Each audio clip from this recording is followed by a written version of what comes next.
Diamond Harbour নিয়ে মানুষের কৌতূহল তুঙ্গে।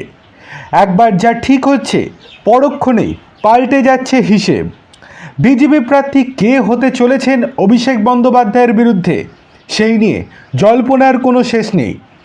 এতদিন অবধি বিজেপিতে যে নামটা সবার আগে উঠে এসেছিল সেটা হলো কৌস্তব বাগচির নাম।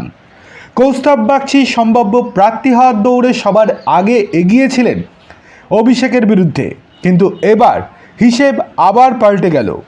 এর পরবর্তীতে ঠিক হয়েছিল রুদ্রনীল ঘোষ হয়তো অভিষেক বন্দ্যোপাধ্যায়ের বিরুদ্ধে প্রার্থী হতে চলেছেন, কিন্তু সেই সম্ভাবনা গতকাল রাত থেকে আবারও উবে গিয়েছে বলেই মনে করছেন বিজেপির একাংশ। ডায়মন্ড হারবারে অভিষেক বন্দ্যোপাধ্যায়ের বিরুদ্ধে বিজেপি প্রার্থী হিসেবে নাম উঠে এলো আইনজীবী নেত্রী প্রিয়াঙ্কা টিবরেওয়ালের। প্রিয়াঙ্কা টিবরেওয়ালকেই হয়তো অভিষেকের বিরুদ্ধে সম্ভাব্য প্রার্থী করতে চলেছে বিজেপি।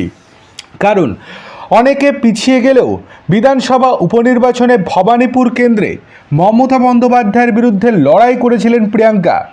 তবে ওই তালিকায় রয়েছে 2014 সালে প্রার্থী হওয়া অভিজিৎ দাস এবং সদ্য কংগ্রেস থেকে বিজেপিতে আসা আইনজীবী কৌস্তব বাগচিও। তবে অপেক্ষা কেন্দ্র নেতৃত্বের অনুমোদনের। অবশেষে কে প্রার্থী হতে চলেছেন?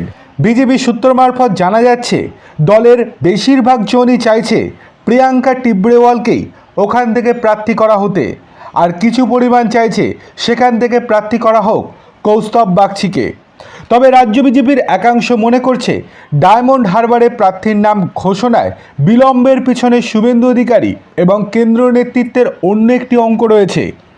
ভাঙড়ের আইএসএফ বিধায়ক নওশাদ সিদ্দিকী ওই আসনে প্রার্থী হতে চান। নওশাদ প্রার্থী হলে ধর্মের ভিত্তিতে ভোট ভাগাভাগির অঙ্ক অনেকটাই বদলে যেতে পারে।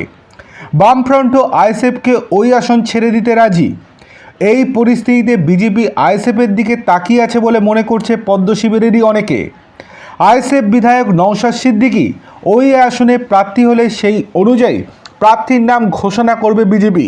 কিন্তু সব থেকে এগিয়ে যে নিয়ে রয়েছেন তিনি হলেন বর্তমানে প্রিয়াঙ্কা টিবরেওয়াল, তারপর কৌস্তব বাগচি, তারপর রুদ্রনীল ঘোষ।